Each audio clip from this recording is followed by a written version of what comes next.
Hey guys, so yeah, it's probably been a little while since my last video, and you already read the description, or not the description, but the title, so you already know what this is.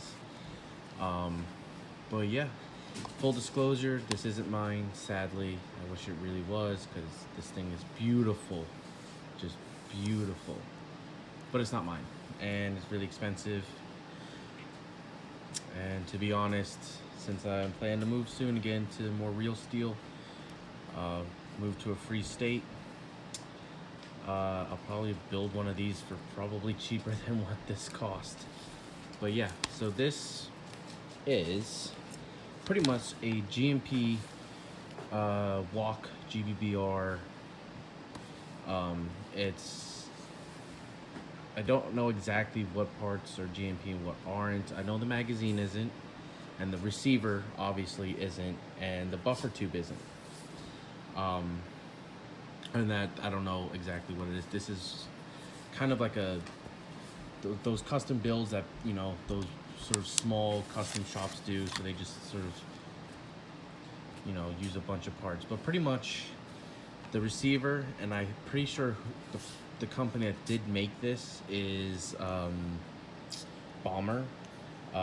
They make custom receivers for gas blowback rifles. I'm pretty sure AEGs too. But this is a Bomber receiver. Has Colt M16A2 markings. As you can see, it's not an A2 upper, but it's not an A1 upper. So a lot of you are gonna be like, oh, it's just an A1 upper. It's not, because the A1s, I'm pretty damn sure did not have the brass deflector. They had a forward assist, the A1s, over the M16, but they didn't have the brass deflector yet. I'm pretty sure. I could be mistaken, but so this is more technically a Colt 723, which is I don't know too much history about the 723. I believe this is what more, I think, like law enforcement and small units would get issued. I think maybe the Air Force, but yeah, usually this was more of a special forces weapon. It's a 3-position stock, so it's not the 2-position, and it's not an aluminum stock. It's a plastic one, but it's 3-position. This is a UTG buffer tube. The only reason I know that is because at the end of the buffer tube it literally says UTG. Other than that, I'm pretty sure the rest of it's GMP. I looked at the internals, the bolt and everything, it's all stock GMP. The handguards, I don't know. It is a 6-hole handguard. It's one of the slimmer profile ones. So I don't know exactly who makes these handguards. Front side post definitely looks like an A2 style front side post. Has a 12-inch steel outer barrel. I'm pretty sure that's a GMP outer. I have a GMP steel outer on my M16A4. As for this mag it came with, one, it doesn't really matter because I'll get to that in a minute, but I believe this is a Pro-Win mag.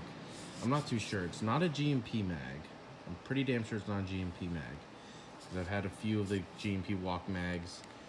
The Stanag style GMP mags are similar to this, but they aren't. So I don't know what mag this is, but it doesn't really matter.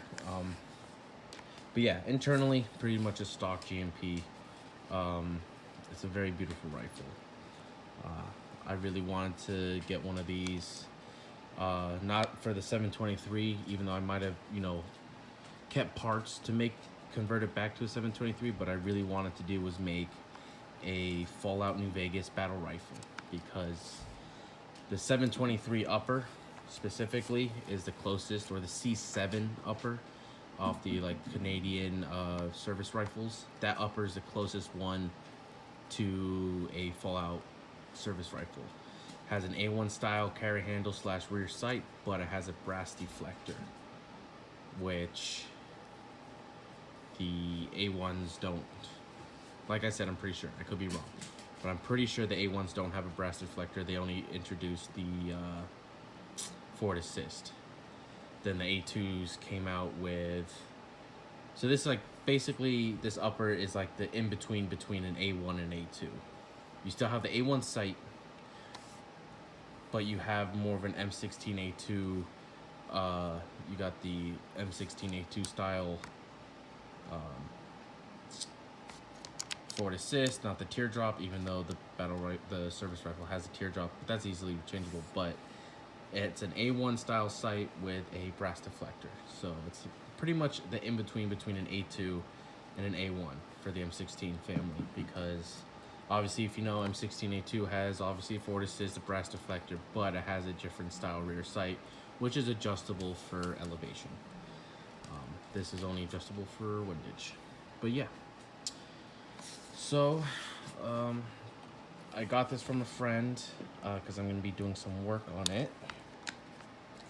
But pretty much, like I said, it's pretty much a standard GMP walk internally. I can get this pin out. What I really like about this bomber receiver, because even though this is pretty much a brand new rifle, the pins, I don't have to bang them out with punches, but it's a still solid receiver. No, not much wobble. But yeah, nothing fancy in there. It's pretty much standard GMP walk internals. Nothing fancy there. Give you a close up of the markings. Nice deep engravings. I really like that. Yeah, these are definitely not rolled, obviously, like the real one. Definitely engraved. But I just really love the 723 style. So he's going for a what is called a Gordon rifle. If you ever watch Black Hawk Down, he's a famous, I'm pretty sure Delta Force guy. He had pretty much a Colt 723 like this, with an aim point and like a flat flashlight, and then the MK12 style over the barrel suppressor. But yeah, it's a pretty famous gun for a lot of people who like cloning. My friend really likes it, so obviously he took the time and dropped a lot of money for this this specific build. Now, as for AEGs, I'm pretty sure you could find a build like this or similar really easy. But as for gas blowbacks, especially the WA system, which is obviously like the best, fuck WE. I don't care for the LM4s from KWA, so on and so forth. The WA system is the best. And for me personally, if you're on a budget, GMP walks. If you got the money, GHK. But that's my piece.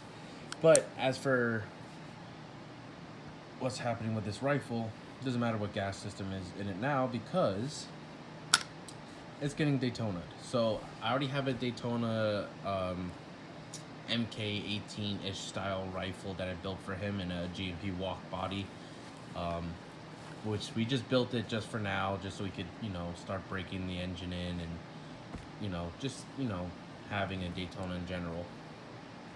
But we were waiting for this body. So I'm sad that I'm gonna have to butcher this rifle to make it a Daytona, but it definitely will be a very unique build, and to be honest, as a Daytona will probably get a bit more use.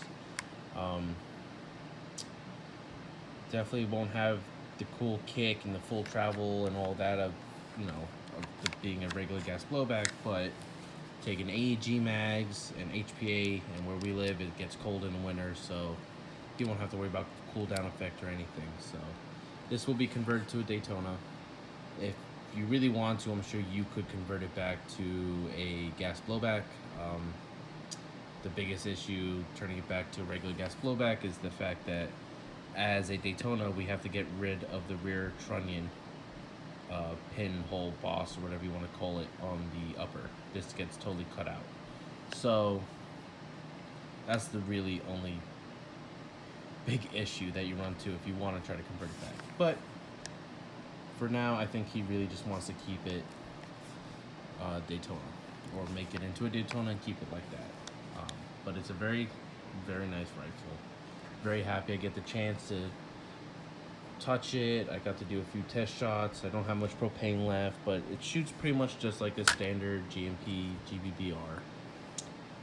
It actually shoots kind of nice because I don't know what spring they have in here, but the buffer spring is definitely a little stiffer than a regular GMP buffer spring.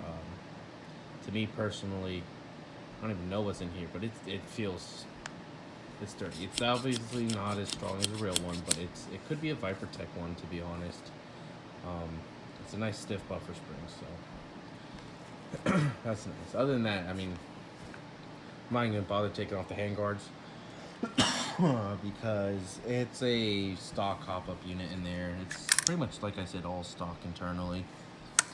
As you can see, stock bolt, nothing fancy.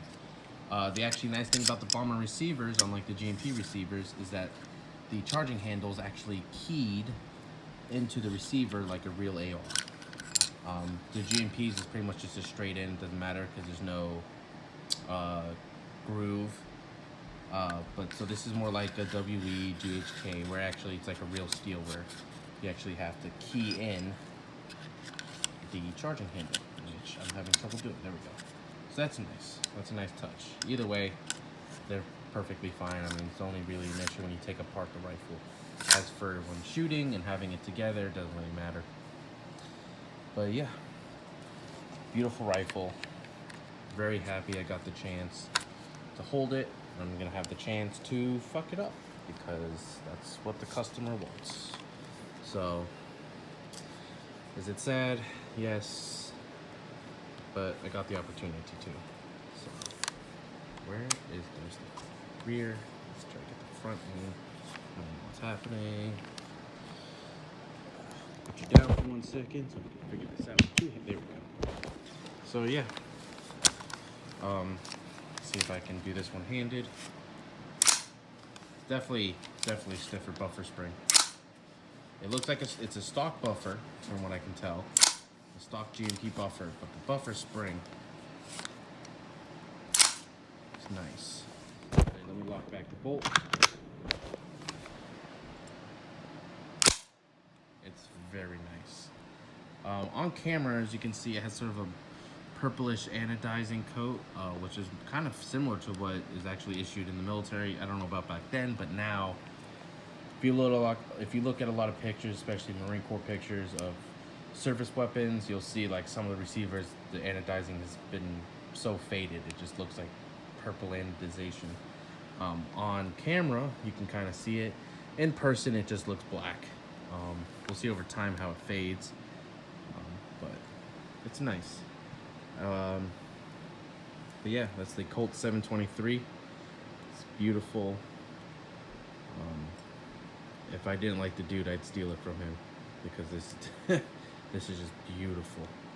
With the steel outer, with the actual good receiver on it, it's got some good heft. It's still a short gun. It's still a short little carbine, but oh my god, it's got the right amount of weight where it feels right. I'm in love with it. Really am. But yeah, I probably won't do many videos during the process of actually converting it. I don't think so, maybe. But other than that, I'll probably definitely do a video afterwards going over what I had to do, if I had to do anything different than a normal Daytona installation. But other than that, it should go pretty much the same as a regular Daytona installation. But I'll definitely show the afterwards, show it shooting, go over anything that might be different, but just a beautiful rifle.